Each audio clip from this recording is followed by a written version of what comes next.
Bonjour, bonsoir. J'avais envie de vous communiquer une expérience incroyable que je viens de vivre et qui me touche profondément et qui, je crois, va toucher certains d'entre vous. Alors, c'est un peu la suite aussi des conférences sur les rechutes que nous avons vécues ensemble, conférences gratuites qui sont maintenant sur YouTube, sur la chaîne. Alors, l'histoire, c'est que j'apprends aujourd'hui qu'une de mes amies, que j'ai beaucoup aidée, enfin, aidée, selon moi beaucoup, parce que c'était intense, une nuit euh, qui semblait très, très souffrante. Alors, cette nuit-là, je l'appelle et je, c'est l'après-midi au Québec. Et je réussis à l'avoir au bout du fil et j'en viens pas d'être en contact avec elle à travers WhatsApp et de la voir.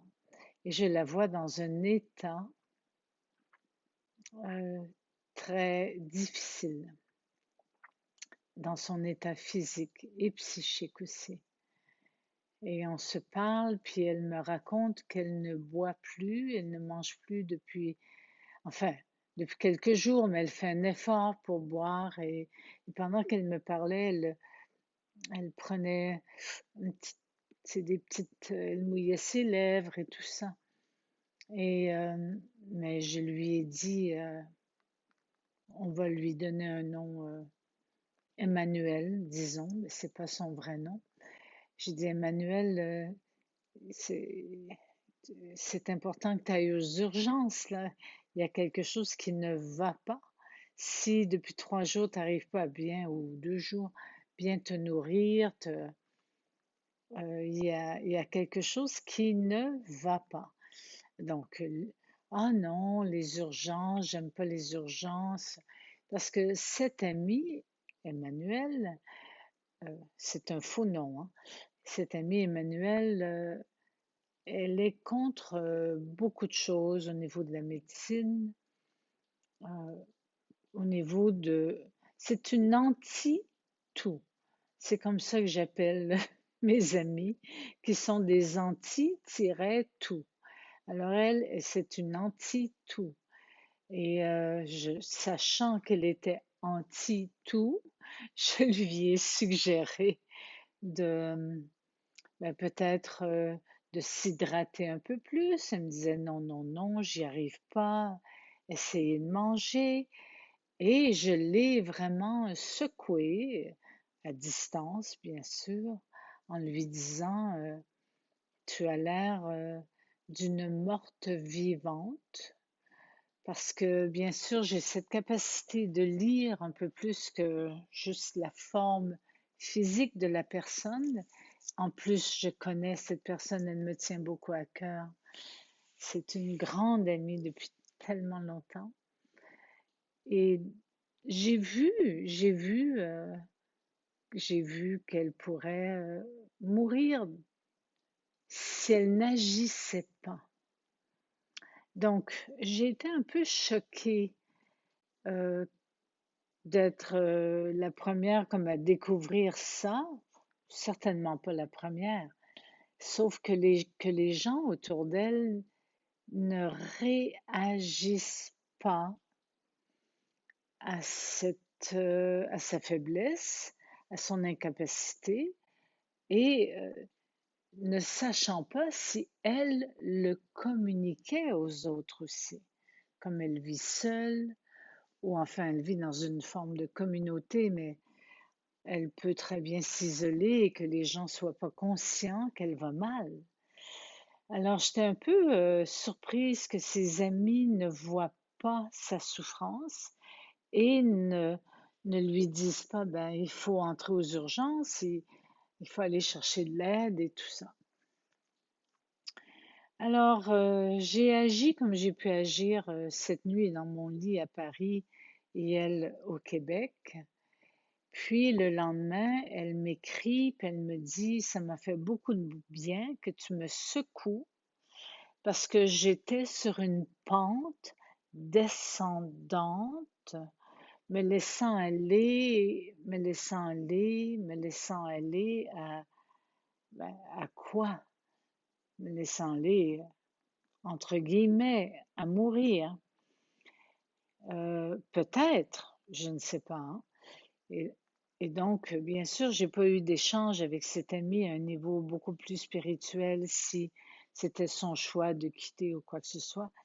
Mais ce qui m'interpelle dans cette histoire, c'est que j'ai appris ce soir, aujourd'hui enfin, qu'elle était atteinte du COVID.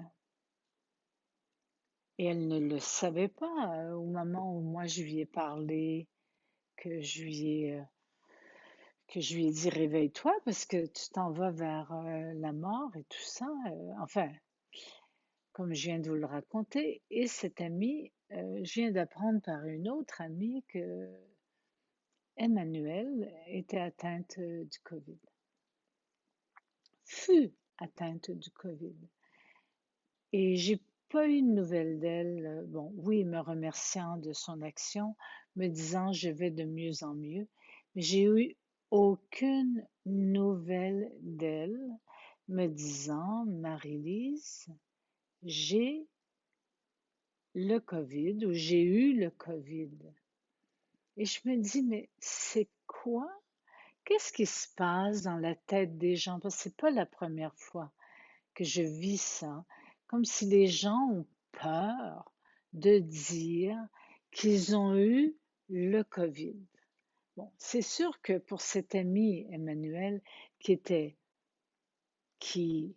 pensait que le COVID pouvait peut-être exister, mais elle était intouchable euh, et qu'elle refusait, enfin bon, elle était intouchable du COVID. euh, et que là, elle soit atteinte, c'est une forme d'humiliation, peut-être, hein, parce que je lui ai pas parlé, j'essaie de comprendre. Comprendre, est-ce qu'il y a une honte à être atteint du COVID? Est-ce qu'il y a en quoi ça va changer ma relation avec moi-même? Oui, ça peut changer ma relation avec moi-même si je suis anti-tout et si j'y crois pas. Et si j'ai pensé même qu'on a inventé ce virus, je peux comprendre que de l'avoir, ça, ça, ça ramène dans des faits, ce que je nommais au niveau de la rechute, que quelquefois on est dans l'illusion que, que tout va bien, que Dieu nous protège et tout ça, et que même ce virus n'existe pas. Je ne vous dis pas que mon ami Emmanuel pensait ainsi, mais c'était quelqu'un qui était complètement dégagé de la possibilité d'être atteinte. Et elle est atteinte maintenant. Elle s'en sort très bien. Ses poumons ne sont pas atteints. Bon, bien sûr, une très grande faiblesse. Elle commence à se nourrir mieux et tout. Bon. Donc, elle va de mieux en mieux. Et je me dis, ben, ce qui me touche, et ce dont c'est ce que je veux vous communiquer ce soir, c'est pas juste vous raconter une histoire, mais c'est vous dire que il n'y a aucune honte à avoir une rechute, il n'y a aucune honte d'être atteint du COVID, il n'y a aucune honte à ne pas se faire vacciner, puis il n'y a aucune honte à se faire vacciner. Si nous maintenons nos séparations intérieures de clans, ben, c'est sûr que là, nous allons vers une destruction de nous-mêmes. Mais si nous pouvons tout simplement communiquer, oui, j'ai été atteint, non, j'ai pas été atteint, oui, j'ai été vacciné et j'ai eu des séquelles, et non, j'ai pas été vacciné, et ainsi de suite. Cette communication est très importante. Donc, ma rencontre avec vous aujourd'hui et même ce soir, là, parce qu'il fait nuit déjà, en Corse, c'est de vous dire sortons de ces constructions mentales qui nous étouffent. Et cette amie que j'appelle Emmanuel n'est pas anti-amour, au contraire, elle est amour, amour, amour. Et je souhaite vraiment qu'elle comprenne à travers ce message que je lui envoie, que je vous envoie, qu'il est important d'arrêter de séparer les choses et que nous nous unissions. Merci beaucoup.